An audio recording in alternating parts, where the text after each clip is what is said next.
I have felt the effects of caffeine once and I almost died.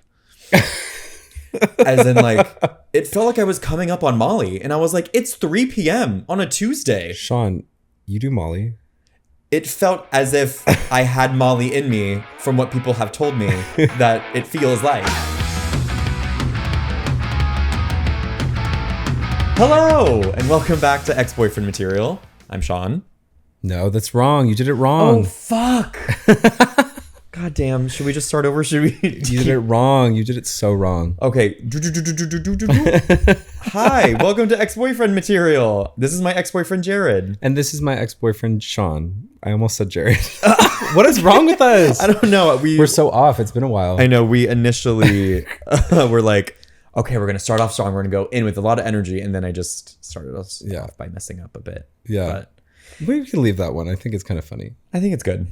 Well, here we are, episode 4. Episode 4. We actually just released episode 1. Yes. This week. Yes. How do you feel about it?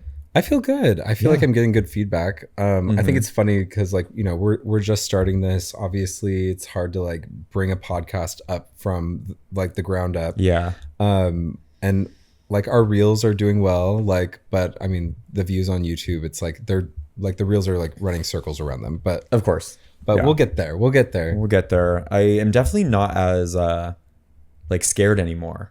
Now, I think the scariest part is like all the work before it. And then once you release it, it's like, oh, well, now it's just in the world. And yeah, it's also not that big of a deal. Like, it's like, actually, though, we're having fun doing something and like it doesn't have to be for everyone. And that's okay. And I'm also realizing that not everyone is listening. Not everyone's watching. Like, people are aware now. And they have the choice whether or not to like listen to it or not. Actually, our mutual friend, Zach, I'm going to call him out. Oh, he has some tea? The one who was like, you guys shouldn't start it. Yeah. Well, he texted me. He was like, I'm listening to the pod. And I was like, OMG. And then he texted me back, yeah, I only got 10 minutes in. Wow. But you're funny. He is so rude. What the fuck? And I was like, you know what? I'll take it. Like, whatever. I just thought that was silly. And I'm like, if that's the most negative in quotes, I hear, then I'm great. We did get one kind of hate comment. I saw that. It just said gross. And I was like, you know what? Yeah. Yeah, we are a little gross. Gross. And it was me talking about how I like shouldn't be on the market. Yeah. And I was like, I don't think that's actually gross. Wait till you hear more. I mean, that person's probably not going to. But I'm excited for more hate comments, actually. Well, you know what I'm realizing is that hate comment, I think, came from someone who like doesn't follow us, isn't involved. It's like, giving bot. No, but it's also just like, oh, so we're reaching different audiences that are not look our at that. Immediate followers. Or it's giving burner account. It's Zach's burner account, actually. Damn. I underestimated his ability. But how are you? What's going on? I'm good. I mean, I'm still just working. I feel like I'm working like 3 jobs now, like with like my day job, my little side gig, and this too. But somehow it's balancing out. I'm happy about it. Good. You know? It's still part-time, right? It's part-time, but it's like I mean, he pays me pretty well. Okay. And it's like with the other things I'm doing, it kind of balances all out, which is great. I'm going to Nashville tomorrow. Fun. For my sister's graduation. She's graduating nursing school. I'm very excited for her. Congrats if you're watching or listening, Juliana. I hope so. I hope so too. She did not text me about it, so kind of embarrassing. Right. I called my sister and was like, hey, like, have you listened to it yet? She's like, I'm actually watching the YouTube video right now. I'm like, I have 5 minutes left. And I was like, what do you think? It's cute.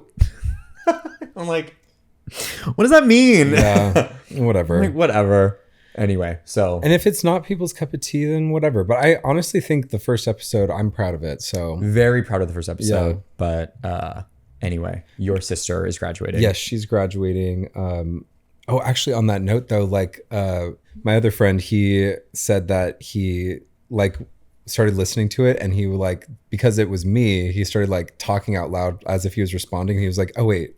I'm not on a phone call with Jahred. And he also said that he like, it was like he was finding himself kind of like engaged in our discussion because we were talking about like how I kind of I'm on the side of like, don't put any expectations on anyone. Yeah. And you're kind of on the side of like, well, there should be some sort of expectation in a relationship. Yeah. And he was like somewhere in between that, which I thought was interesting. That's kind of what I was hopeful that episode or even that topic would kind of do, is really engage with people's like, well, what do I actually think? Because I think for a lot of topics have very different views. For sure. Especially like relationships, just life in general, but somehow our friendship works. Yeah.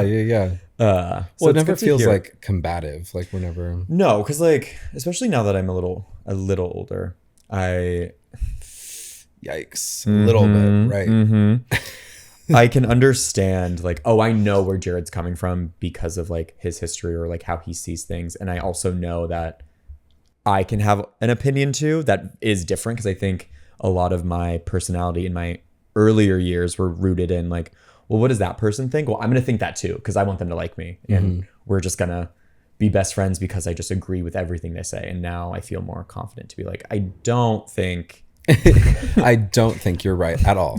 I don't think. Yeah. Well, yes. Period. It's actually not that big of a deal to have a differing opinion than your friends. Yeah, because not at all. Honestly, about that topic, I can be a bit of a cynic about it. So it's like, Yeah.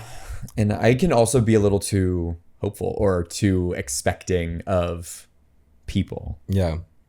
Well, let's stop agreeing. Let's start arguing more. Yeah. Perfect. I hate you. No. Well, that we can agree on. Yeah. No, baby, no. Hey, baby, no, don't say that. Okay, well, should we get into what we're excited about? You're gonna ask me how I've been? Oh, you don't even care. Sorry. This is the thing I have a problem with every guy I date. I'm always the one asking questions.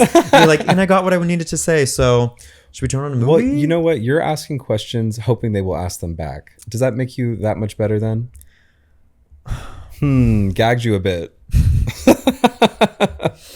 It's something I'm working on. Okay, so how are you? I'm fine. How you been? I'm fine. Anyway, let's get into the topic. No, I'm actually doing fine. That's the thing. There's not even a real big update. Yeah, you've been working a lot. And this is the first week where I'm not actually stressed about work. I'm still really busy, but nothing has a deadline. Yeah. So I'm just kind of able to move throughout my day in a more free type of way. So happy about that. Still in my relationship. Still going good? Still going good. Good. And that's what's funny. I wanted to bring up, not as a long discussion, but like how I've probably mentioned this before on the podcast, how like my relationship's good. Me learning how to be in a relationship is kind of a struggle. Okay, interesting. And when I say struggle, I don't mean like, oh, he's making it hard. It's more of like, oh, things are coming up that I have to address on my own. And so it's like, I've got these two, let's say, projects going at the same time of like, I'm bettering myself as a person on my own while also developing a new relationship. And they kind of intertwine because I get to be a better person for me and him. And then also we get to build this, I think, beautiful relationship. Wait, what did he think of the pod? I don't think he's seen it yet. Wow. And I'm kind of hoping he doesn't. It's so crazy. But I have a thing with anyone watching the stuff I do. When I post things on the internet, I'm posting it for, in my head, the audience. Yeah. Not your besties. No. Yeah. Not at all. So when I think about any friend watching it, I'm like, oh, you saw that? Yeah. Why'd you watch that? That wasn't for you. That was kind of cringe. That was kind of cringe of you to watch me on the internet. Just going to say that. So we actually had a discussion about podcasts. He's not an avid like podcast listener. Yeah. And so he was like, I'll listen to it if you want me to. And I was like, hey, no hard feelings if you don't want to listen. I'm going to talk about you. So I'd rather you not, because not that I don't want him to listen. I just feel like when I was watching the first episode, I was like, oh, is he going to take that weird? Like, is he going to then question how he shows up in like our relationship by like the good morning text, or like, oh, these expectations, just kind of like maybe having him like rethink the way he's acting. And I was like, I don't really think he needs that. Yeah. And so I'd rather him go off of like what I'm telling him one-on-one behind closed doors versus what I express on a podcast, because they're mostly the same. But I think when I'm talking to a friend, different things come out than what I tell like a partner. Of course. And not that it's It is an adjustment though to like be on camera and like record a conversation. Like, yeah. I mean, even in the episodes we recorded previous, you know, like it was like the realization that I can't be so specific about everything. Yeah. I can't name names and I can't like do all that. Already that's been an adjustment for me for sure. Yeah. Actually, one positive thing I think about it is like these are the conversations we're having are conversations, you know, like I'm not going to like change my opinions necessarily for who I'm talking to, but it gives other people a chance to kind of have some insight about us as friends and also like how we feel about certain topics that maybe haven't come up yet. Like another one of my friends thought it was really interesting. We had a whole conversation about couples therapy and all that stuff from the show and stuff. So I've been excited about that part as well. But I hear you. It is like, it's kind of an adjustment. Yeah. It's kind of weird to just talk on camera. Yeah, talking from a mic, like, because it kind of feels a little, obviously it's staged. I've got a light right here. We've got cameras. It's all like, okay, like let's talk. Yeah. But I do feel like more on than if you were just sitting here and we were like having a glass of wine and just like chit-chatting, you know? Yeah, exactly. Like, be a little more interesting. Okay, let's talk about what we're excited about. Yes. What are you excited about today, Jahred?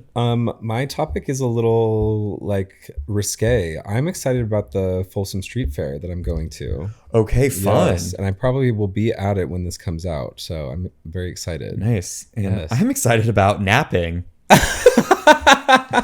So I'm excited for a kink festival and you're excited for napping. It just shows how different our interests really are of like, I need to talk about this. And you're like, well, I also need to talk about this. Yeah. Well, I'll start. Okay, cool. I feel like this one doesn't even need to be super long, but it's like, you know what it is, right? You've heard of it? I think I do, but for our audience who maybe doesn't know, go ahead and describe it. So Folsom Street Fair is like this thing's been going on for decades, and it's in San Francisco on Folsom Street. It's a kink festival. It's like a leather and BDSM sort of thing. It kind of just celebrates all of that. And San Francisco is like been known for the kind of sexual revolution and all that stuff, and especially it's like gay community and queer community. But the like part of my job that I do is putting on some of the events that happen in San Francisco. So like a lot of the events we're going to be doing for Folsom. So I'll be going there and getting to like see the side that I haven't seen before. I've gone before and just like walked around and did my thing and left, you know, but this time we're going to get to, you know, be on the other side, the production side of it all, which I think will be really cool. So yeah, I'm excited. And I like, where do you stand on that kind of stuff? Like kinky, crazy stuff like that? Like you're like, wait. Can I talk about napping? I love to nap. I love napping. Like in terms of kink? What an interesting question. Oh, I'm getting hot. I don't think I'm really... You don't have to spill. That's the thing. I'm like, specifically for Folsom, if I'm keeping it just more separate from me, I think it's very fun to have a festival celebrating these things that are considered taboo or things that we just do like behind closed doors and kind of showcasing like, this is still fun. Like we're like, it's not a bad thing. Yeah. I don't think I've ever been... Doesn't it typically like, it's not during Pride, but do they have like a Pride area in San Francisco? Like, there is like a Pride, there's like a leather thing. Okay. Or like a kink thing at Pride, but this is a little separate from that. It's like a little more specifically about all that. You walk around and people are like, you know, scantily clad and in all leather or in whatever gear they want to wear. I mean, there's sometimes like people in like dog masks walking around with a leash. Yeah. I've seen that. You're like, yeah. And I'm like, if that's what you want to do inside, I'm like, that's great. Yeah. I love that. And I'm not about to make a point of like, just don't like throw it in my face. But when I think about people doing that in public, I'm like, there is a confidence there that I would love to have. Yeah. Of like, this is something that is typically more private and that you do with another person in the confines of your own room. And to then feel confident enough to take it outside and showcase it in a way that's like, I'm not like mad about this. Yeah, I'm not like, completely uninhibited. I'm not ashamed of this. I'm like, where do I find that type of confidence? Because that would be really nice to carry with me just in general in like life. Yeah. And not that I'm going to be doing exactly what they're doing, but I'm like, I just want that level of confidence that they have. Yeah. I'm already thinking of the title of this video being napping at this Folsom Street Fair. Like, it's going to be so ridiculous. No, but have you been before? Is that... I have been before, just kind of as a viewer. Like I just walked through it, and I wore my little, like, I remember going at the time and I thought I was wearing like the craziest outfit ever. Okay. But it was very tame compared to what I saw there. Okay. But I don't know, like that stuff excites me, like the taboo craziness. Like I love seeing what people are doing out on the fringes, you know? Yeah. I'm just such a freaking people watcher like that. Yeah. So what type of things have you seen? Like the dog, like I'm like, dog how masks? specific do I get? I mean, we could always just cut all this out, I guess. But like there was one time I saw this lady that was sitting in the middle of a kiddie pool and people were just pissing on her. People were just pissing on her. And she was living. She was living for it. Because here's the thing. For me, I'm like, wow, I love that for you.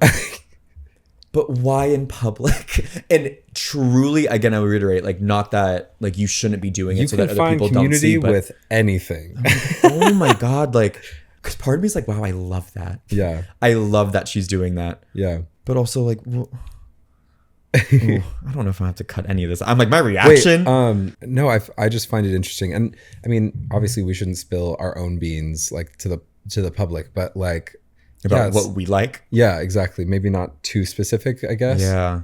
But yeah, like I find all this stuff like very interesting. Like I just find it very fascinating that there's like truly a whole community of people that have really connected over this over several decades. Like this, I'm pretty sure it's been around since like at least the 90s, but I want to say it's been around since the 80s.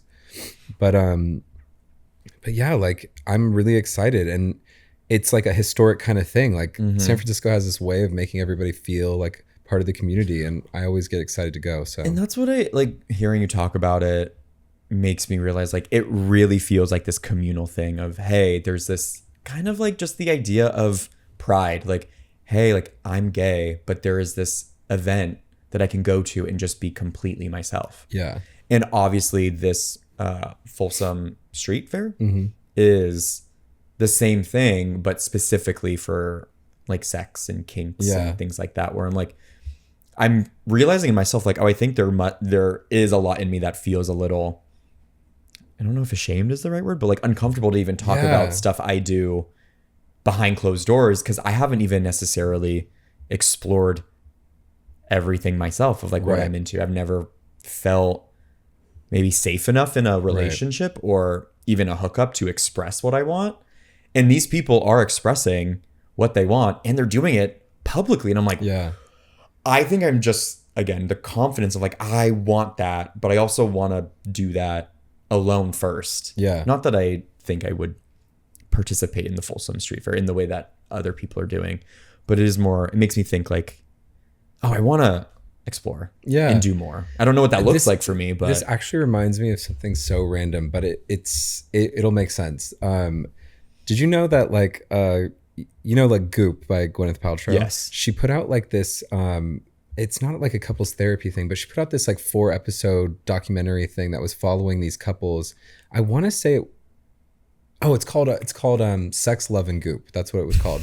But there was just one scene where this couple was doing this exact thing. They were exploring their like sexuality because they had reached this point where they weren't having sex a lot, and they had a really hard time talking about it. Like they didn't know how to, like the girl didn't know how to tell her husband, like, this is what I like. I want to get a little crazier. I want to get a little kinkier.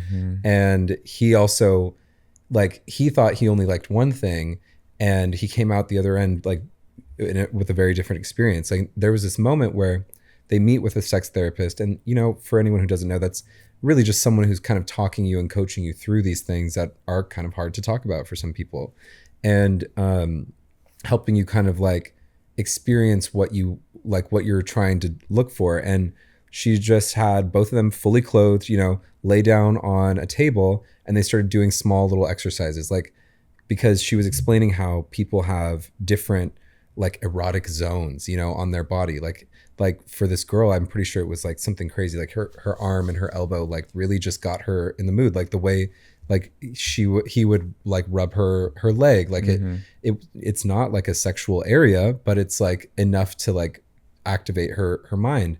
And then her husband, who's this like 6'5" beefy guy, lays down, and she starts his wife starts like doing the same thing, kind of like lightly touching, or like, using like little chains or whatever, like to textured things to try and activate it. And he has like a full body orgasm, like just from being like touched very lightly on his chest and around his neck. He like has this like moment, and he's like in tears by the end of it. And he had no idea that any of this was like appealing to him, which I just thought, I mean, stuff like that, some people judge it, of course, and they're like, that's weird, whatever.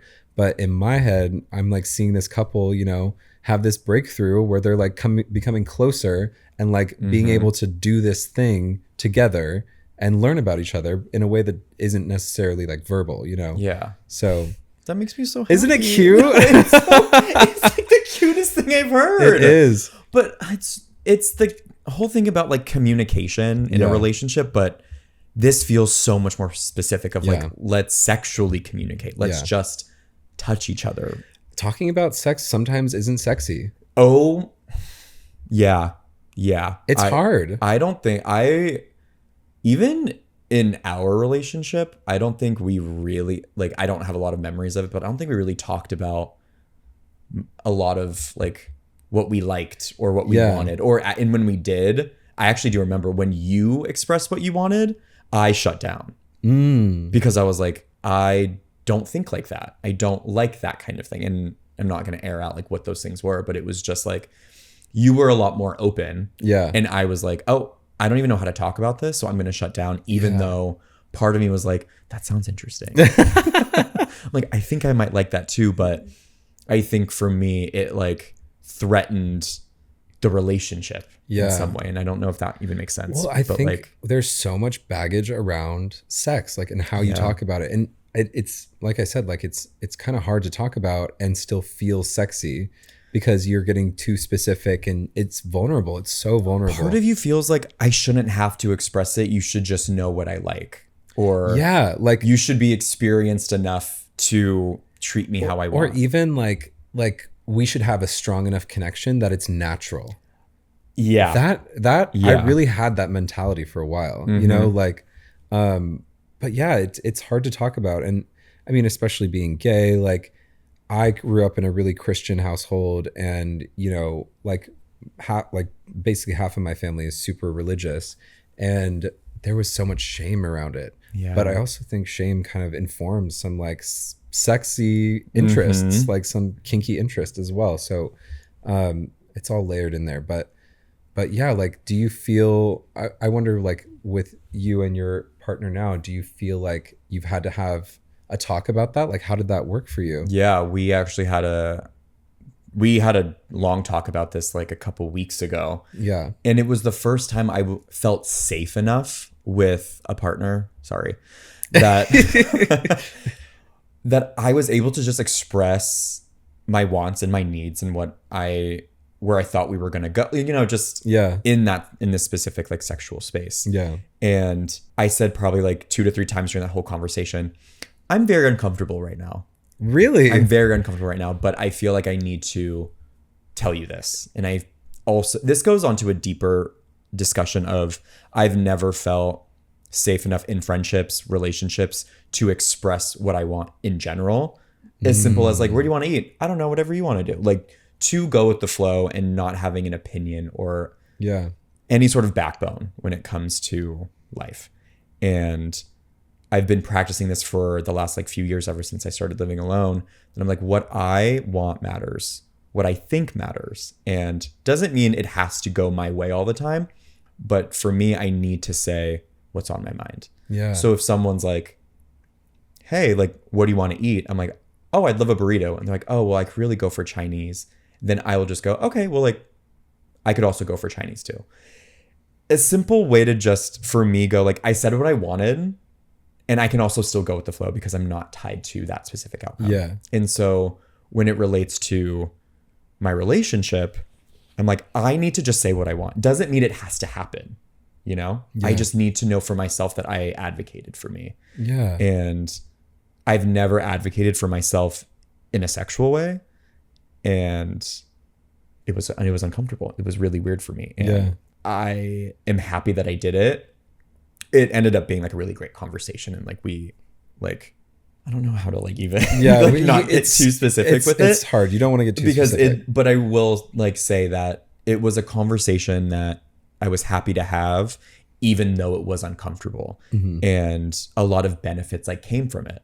And so it just makes me think about the Folsom Street Fair of like, these people are saying what they want out loud, truly in public. And I'm like, I'd love to get to that point that you're at. Not like necessarily completely unashamed. It really is like what you're saying though. It's like they've gotten so far past that they're able to like embrace community by it. Like it's really crazy. It's such an evolution of this. I think the talk I had with my boyfriend is like the beginning of that whole evolution of to get to that point. Like you can't get to where they are at the Folsom Street Fair without having these one-on-one conversations, and it just kind of grows from there. And no, for me, I really do find there is something very sexy about someone who is willing to lay it out all out on the table, check in about consent, check in about all those things, and not afraid to have that conversation. Because I think there was a part of me for a long time that was afraid to have those conversations right away. Yeah. Just even like the consent thing. It's like, of course, like when you're, talking to someone on a dating app or whatever, there's like some sort of implication, like Grindr, for example. It's pretty like obvious that you were texting someone and you say, hey, come over, I want to blank you, we know what we're getting into. And I think with gays, sometimes that's all the conversation that's had. But then there's some times where that you have that conversation, they show up, and maybe you don't really want to do that anymore. Maybe you don't want to, maybe things have shifted. And it's hard to have that conversation when you kind of let someone on to believe that we're going to do this way. Yeah. And we're going to have this sort of time tonight. But then like, what if your wants changed in that moment? And it's happened to me where I've done what I thought was the polite thing to do and just go through with it anyway, even though I didn't want to anymore. And it's like, I find that a hard thing to grapple with sometimes. So that's why I really respect people who like are willing to check in about it and really like have that conversation, and or just say like, hey, you know what? I'm not feeling it anymore. Can we just hang out instead? Yeah. Sure. Kind of going back to our first episode about the expectations thing. I talked to someone recently that, someone I like went on a date with, and we were like gonna hook up or whatever. And we both kind of had that same feeling where it was like, why don't we just chill and hang out? Yeah. And I don't know. I realized that like, it's kind of gross to ever go into a situation that may or may not be sexual and have the expectation of sex. Like, girl, no. Yeah. I mean, have you ever had someone, for example, like you say, hey, I'm not in the mood. And they say, oh, come on. Oh my God. Absolutely not. Yeah. That should never even come out of someone's mouth to me. Yeah. I feel like that was just a lot of my early 20s, like in college, of just like, I'm not really feeling it. I'm like, come on, let's just do it. I'm like, well, I mean, that is a no. When am I ever gonna get this chance again? Like kind of thinking like ahead of just like, well, I should just do it now, even though in this current moment, it's the last thing I want, and not feeling sure of myself to even be confident to say, no, like I'm good. If you come in expecting sex from me, even if we had a whole conversation about it, I don't really like that. Yeah. Like I don't. You hate expectations. I do, but I think it's like, it feels more like if you're expecting someone's body, like that to me is very weird. Like if someone changes their mind, I like anytime I approach sex, I always am kind of in the mindset that this can change at any time. Like this person could change their mind. We don't even have to do this. Yeah. And I'm not going to like give someone shit for not doing, like I would never. Have you ever left someone like mid hookup because you weren't feeling it anymore? I have, but I've never like said that. So that's something that I've like debated whether it's like appropriate to actually say, okay, like, I'm not feeling this. Bye. Yeah. I do think it's appropriate. I shouldn't say that people shouldn't do that, but like, I've never been able to just say to their face, hey, I'm not vibing with you. I'm going to leave. Mm-hmm. Yeah. You know, like, I've come up with other excuses like, hey, I'm really tired. I don't think I'm going to be into it tonight. Yeah. Versus putting it on them. Cause I don't really want to say it's about them, you know, cause it's more about the thing neither of us are having right now. Yeah. You know? So I don't know. They might be vibing and you're just like, sorry. Yeah, they probably. You looked cuter in your photos.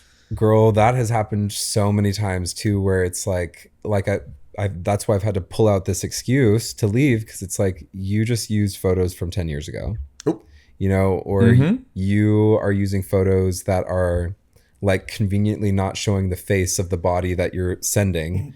And then you get there and you're like, oh, yeah, like that was different. Yeah. And that, to me, I don't think we've given each other consent at that point, you know? Like, if you're not showing me the real you, are we really even having a real interaction that's not kind of crossing some boundaries? Yeah. So, I mean, has anyone ever come over that you were like, oh, this is not who I was expecting, and then you still let them stay? No, never done that. Okay. I've never even... I mean, has that happened? It's never happened where It's never happened, and I've never let them stay. Well, yeah, like, it's never happened where, like, I open the door and I'm like, this is not at all the person that I thought it was. That's never happened.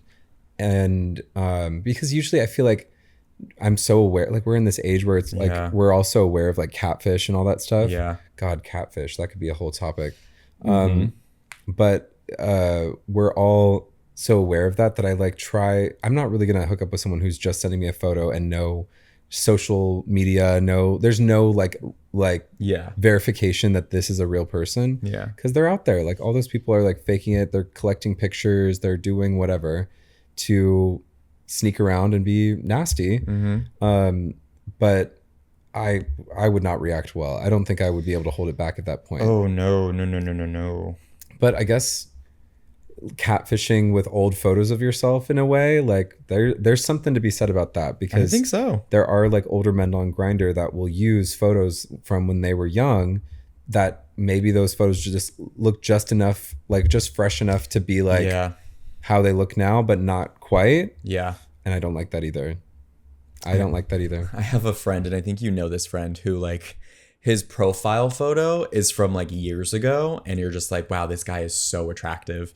And then you see him in person, you're like, you're still very attractive, but that profile photo is not you. That's not you, girl. It's not you, girl. Like, we're missing a few features. That's how you think you look. That's what you look like in your head, but that's not what we're seeing. It's two level. Like, that's the thing. Like, this man is very attractive. It's just two very different types of attractive. Of like, I signed up for that level. Yeah. This level, I can make work. But at the same time, I'm like, it's just not what I was. Yes. It's not what I was expecting, but I will still bend over to the front, touch your toes. Oh, okay. Anyway, let's talk about yours. Napping. What a pivot. Yeah. Let's talk about kinks to let's talk about napping. Yeah. Mine's a little more PG, and I just love it. I could talk about napping when you forever. Choose these topics, are you like, Jared's gonna love this? I really don't. I think of how much I can talk about it. And I'm like, and he'll probably have a story or two about his favorite nap. Yeah, my favorite. Top 10 favorite naps. Top 10 favorite naps, go. But I first started napping when I was a little kid. Yeah. And I wasn't a huge fan of it. When you were a kid, like, were you ever Absolutely not. No, I wanted to stay awake. No, napping was never a thing that sounded exciting to me as a kid. Yeah. And I think as I grew up, I was like, I never want to nap, because it just reminds me of being bored, or just like expected from parents of like, you need to calm down, you take a nap. And I'm like, no, like, I'm up, I'm excited. Like, this is how I want to be. And then when I got to college, I think it was my sophomore year. I was, like going to classes, whatever. And I was so tired in the middle of the day before like my next class. And I just thought to myself, what if I took a 20-minute nap? Like, would that be insane?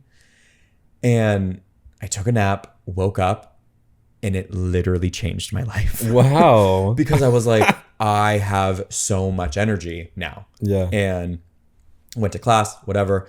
From then on, I have been like an avid napper. Like when I feel tired, I take a 20-minute nap. And that's the thing for me, like with naps, they can't go longer than 20 minutes. At most, I will give myself maybe 40, 45. But that's on like a day where I really know like I didn't get a good night's sleep. Yeah. The thing with napping for me is that I get a good night's rest every night for the most part. At least 8 hours. Okay, brag. I'm doing good in the sleep department. If it's 2 p.m. and I'm tired, I know like I have enough sleep in the tank. I'm going to give my body what it think it needs by giving it like let me 20 minutes. Let me my body is telling me I'm exhausted. I know I'm not. Let me rest my eyes and tell my body I'm doing it. I'm giving you what you want. 20 minutes later, I wake up and have so much more energy. Wow. Again, this might just be like a me thing, but no, I think there's something to this, like tricking your body into. I think I read it or saw it somewhere where it was like giving your body what it think it what. Why can't I say this? Giving your body what it thinks it needs. Yeah. Oh, words. Honestly, I'm understanding. So okay, great. And you might be the only person, but I love a nap before going out. Really? Especially before going out, because that's when I know like I'm picturing you like fully done up, like you've done your hair, you've done your whole outfit, and then you just like lay down like a corpse. Yeah. Yeah. Because I know like it's about to be like, let's say I'm out from like 9 to 2. That's a lot of activity to do. Yeah. That I'm like, I'm going to need something. It's so crazy to me too, because I'm over here like there's nights I'm out until 9 a.m. Like, like I'm just like vibing, having a great time. Like, I think with there's I have a little tinge of insomnia as well sometimes. Okay. Like, I don't know all the science behind insomnia and what it means, but like, there's times where I could just stay up all night and we'll start the day the next day. Not even and be completely fine. Literally at my house, like not even like or what will happen is I'll go to bed really late. I'll go to bed, like 2 a.m. Yeah. But I'll wake up at 4 or 5 and I'll feel like normal, and I can't go back to sleep. So I don't know. I've told you this before. Like when I wake up, I'm up. Like it just doesn't. You're just ready for the day. It just doesn't. No matter what, I will wake up around like 6 or 7 a.m. every single day, and some random times I'll wake up at like 4 or 5, and I'm just up. Like it's just not going to happen again. Like I really try to. Like I want to sit and just like, okay, let's make it happen again, and it just doesn't. Make sleep happen. Make sleep happen. I'm gonna make sleep happen again. Let's bring sleep back. People need to sleep more, and that's why I'm saying like everyone should be napping. And here's the other thing too: I don't drink coffee. Really? So you don't drink any caffeine? No caffeine. Wow. I've only ever felt the effects of caffeine once, and you don't even drink like Coke? No. Really? No. I have felt the effects of caffeine once, and I almost died. As in, like, it felt like I was coming up on Molly, and I was like, it's 3 p.m. on a Tuesday. Sean, you do Molly? It felt as if I had Molly in me from what people have told me that it feels like. It felt like I was hanging out with my friend Molly, who has a lot of energy. Yes. And it was just like, where am I supposed to put all this energy? Like, I was in a Starbucks bathroom freaking out. Just like, well, I'm washing my hands, I'm peeing, I'm like bouncing off the walls. And I came back to my friend and I was like, what was in that? She was like, oh, that's pumpkin spice cold brew. And I was like, and it was a Trenta size? And I had half of it. Because I was like, oh, this tastes like pumpkin. It doesn't taste like coffee. It'll be like, I'll be fine. Yeah. And I was just... not fine. No, I was not fine. I was like, I don't want this. I don't need this. Yeah. And so my version of coffee is taking a 20-minute nap. You know sometimes twice a day. Wow. Sometimes I wake up at 6 a.m. I go to the gym, come back, make breakfast, get ready for the day. And I'm like, cool. It's like now 8:30 in the morning. Cool. First nap starts now. Yeah. Go back to sleep for 20 minutes. And by 9 a.m. I'm like, and now I'm up. And then I go work until 2 p.m. and I'm like, oh, time for my second 20-minute nap of the day. Wow. And that's all I need. And then I go to bed by like 9:30, or I'm in bed by 9:30, asleep by 10. Wow. And have a full 8 hours. Honestly, that amazes me. I am so inconsistent with sleep. I probably should be better, but what's your relationship with naps? Like, you know what? I think as I'm getting older, I get more tired. Revolutionary. Yeah. Who relates? Comment below if you relate to getting tired as you age.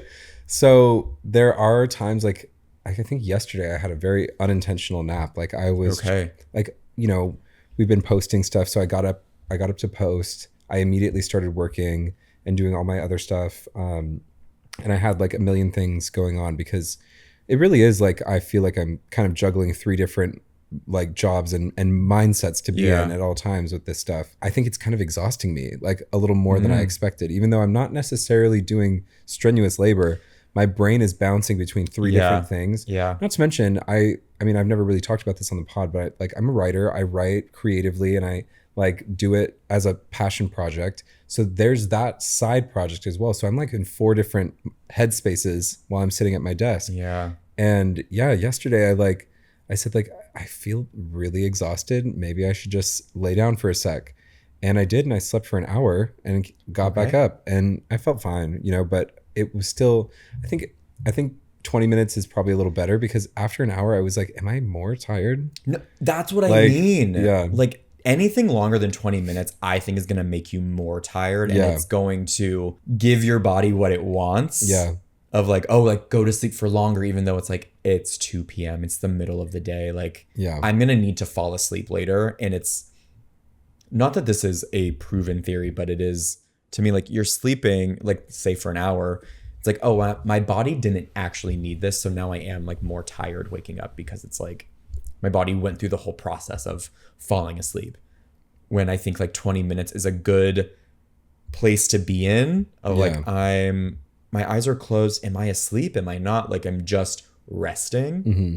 So then when 20 minutes is over, you've either fallen asleep or have just rested for 20 minutes with your eyes closed, no stimulation whatsoever. Right. And I think more people should be taking naps. I know I live a very different lifestyle than most people of working from home. Yeah. And I guess that's not that different of a lifestyle, but like my schedule is more controlled. I'm not in an office, so I can just like hop into my room, take a nap, and then come back out and keep working. When I worked at my last job, I would go down to my car in the parking garage and take a 20-minute nap. Wow. Wait, so this has been a habit for a long time. Since sophomore year of college. Wow. It got worse over COVID when we all started like working from home. And I was like, oh, I can nap whenever I want. And for as long as I want. Taking like, at most I've taken like 3 naps in a day.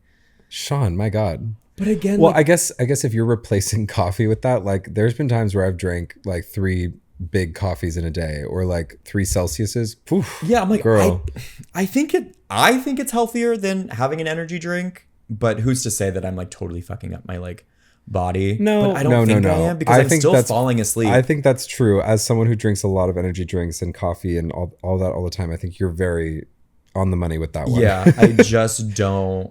But I also think because I'm not as stimulated working from home, like by myself, I'm more inclined to take a nap because I'm just kind of like, well, there's nothing else to do. Like maybe I'll just nap versus being at an office where I'm constantly talking to people. I'm like, oh, I don't have time to be tired. Yes, I can be tired, but I don't think to nap. Yeah. And I don't need a nap every day, but I'd say most days I take at least on my phone, it's a 21-minute timer because I'm like, that 1 minute I need to like settle into it. And then once I'm like settled, I'm like, now the 20 minutes starts after that minute.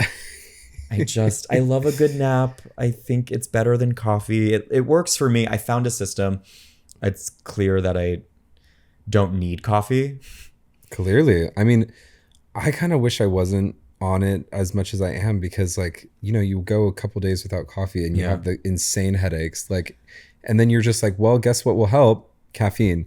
And you know what will also help? Sometimes the Tylenol has a little caffeine in it. Have you seen those? No. They're like the migraine headaches, like sometimes caffeine will relieve it. So I do get migraines separately from the caffeine headaches, but maybe that has something to do with the shitty sleep schedule. Yeah.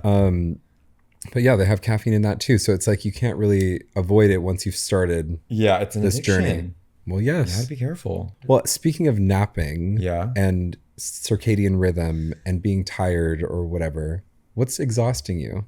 What is exhausting me this week? Oh, I don't think I have one. Wait, you don't? I don't know if I have what? One, actually. Oh my God. Oh my goodness. Well, I think I have one that could be for both of us, honestly. Okay, what are we exhausted about this week? We are exhausted by dating apps and dating app culture. Oh, yeah, that does exhaust me. I'm not on them, but well, you're not on them anymore. But it's funny you bring that up because I just celebrated like last week 1 year of being off dating apps. All of them. All of them. Wow. And granted, I've been in this relationship for the last 3 months, but like I quit dating apps forever a year ago. Yeah. I was like, there's no way that this is going to work for me. I have to trust the universe. Yeah. That this is like, the universe is going to bring me someone special, amazing, and all the best relationships I've had, including you, have come from just being myself in person and in the right situation at the right time. And that's going to be my story. I met 2 guys last summer naturally, and they were really great for the brief time I spent with them. But it kind of showed me after those 2 experiences, like you can meet cool people separate from dating apps. Yeah. And so at that point, I was like, I'm exhausted. I'm going to quit it. And a year later, I'm in a very happy relationship. Not to say they're like super connected, but... Well, what's funny about that too is like you gave up dating apps and you were like, I'm going to let the universe bring me someone, but you were friends with him the whole time. I was. It's so cute. And he was there for me when I was going through those 2 breakups. Aww. Which is so weird to think now. Like, he knows so much. Like you wouldn't typically tell someone like so early on, but like we've been friends for so long that it is just information he has and it's just natural. But yeah, I understand your exhaustion. Well, I mean, with me, it's specifically Grindr. Like, it's like I have this love-hate relationship with it because I don't even love it. It's just something that seems to consistently exist in my life. Yeah. And the culture around Grindr is it's like, I feel like it's actually taking away our communication skills as gay people to some degree.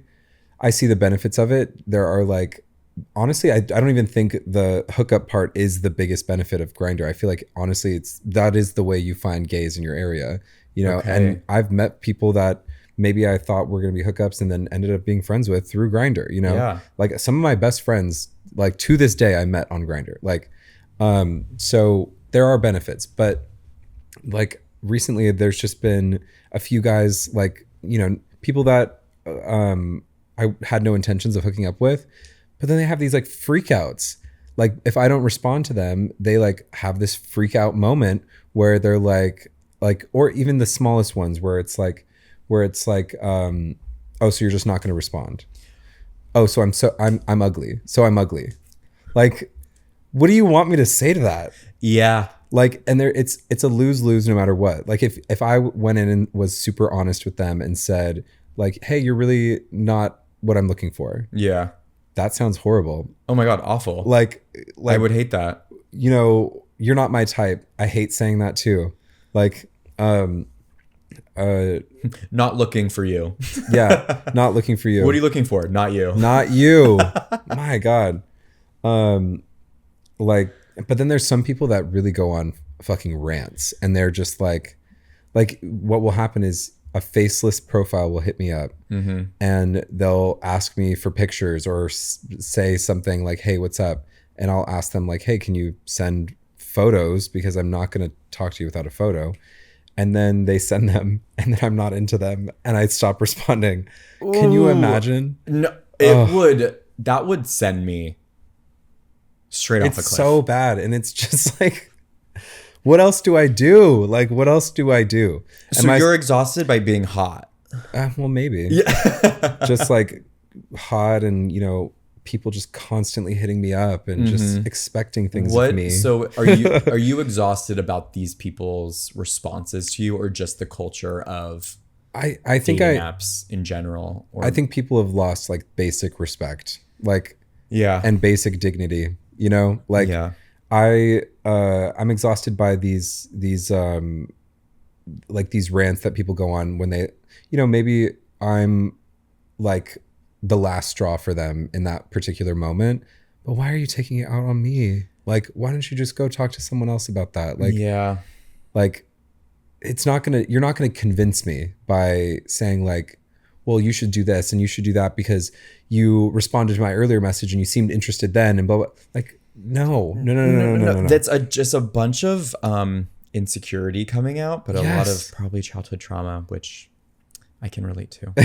And it comes up in ways you're not expecting sometimes. I guess so. I mean, but that's not your problem to solve. Right. And when you get that text again from someone, just go, this is probably a childhood trauma talking. And to some degree, it's on me for wanting to be on Grindr. Like I want to be on there because I love knowing. I just want to see what dicks are in my area. Wait, okay, what was Alana. I was gonna say, what's the Broad City line? Yeah. I just want to see dicks in a 2-mile radius. Yeah, something like that. Or something. So funny. Would you ever consider? I know this is a big question. Oh, here we go. Because I know you.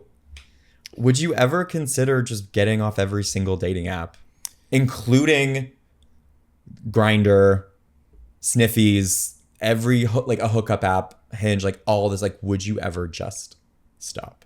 Oh, absolutely. I mean, I see the benefits of it for sure. I mean, you're looking right at one. Right. Like, I see the benefits of it for sure. I haven't done it in a long time. I've gone through phases where I just cut everything out. Yeah. Single, like when I was single, obviously when you're in a relationship, it's like whatever. And then I had a phase where even when we were open in our relationship, we were on like Grindr, and it just grinds my gears. It just like weighs on me sometimes that I'm just like, why am I having these micro interactions that are so negative sometimes? Like, it just bothers me. Yeah. But the other thing is like these like Sniffies and Grindr like are kind of for the thing that I would be open to anyway. Like right now I'm not looking for like a Hinge or a Raya or whatever, like to find an actual person to date and maybe have a relationship with. Because I quit because I'm looking for the real thing. Like, I mean, what you're looking for is also real but you know what I'm saying? Like you're looking for an actual partnership. I'm looking for a relationship. So I quit the relationship apps, and I didn't want to hook up with anyone. So I didn't sign up for any hookup apps. I mean, one last thing about it too. I think there is some level of like the feedback addiction, like the feedback loop of it all. Oh yeah. Like, because there are those positive moments where you get so much like dopamine. You do meet someone's actually into me. You meet someone, you think they're super hot, like you connect with them, and it's like a lot of fun.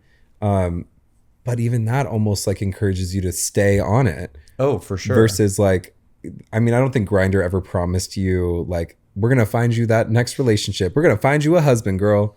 Like Grindr, find you that next dick. Grindr was never promising that, but like Hinge is absolutely, that's their whole thing. Like it hinges on it. It hinges on it. It hinges on the hinge. All right. Well, that was a interesting episode. We had we had a lot of highs and lows in this episode. We hit a lot of different topics from napping to kinks. Yeah. I enjoyed this. It made me uncomfortable. Yeah. In a good way. In a good way. Yeah. These are things we should be talking about. Napping at Folsom. Napping at the Folsom Street Fair. Title of that. All right, friends. Thank you for joining episode 4. Yes. Thank you. And follow all our socials. Subscribe, like, do all those things because it really helps us out. And we're getting started. So thank you. And we'll see you next week. Bye.